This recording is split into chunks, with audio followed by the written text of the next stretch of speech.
শহরে এক সাধু এসেছেন। তার স্থায়ীরা মাঠের কোনায় বাঁধা হয়েছে। সামনে একটা বড় গণ্ডি কাটা, তার ভিতরে সাধুজি ধ্যানমগ্ন হয়ে আছেন। বর পেতে হলে সাধুজিকে নমস্কার করে ওই গণ্ডির ভিতরে ঢুকতে হবে।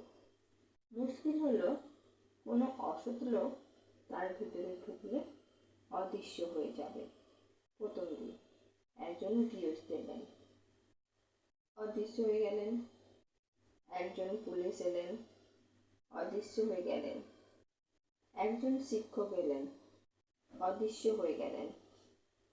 একজন পরমা সুন্দর এলেন, সাধু বাবা অদৃশ্য হয়ে গেলেন।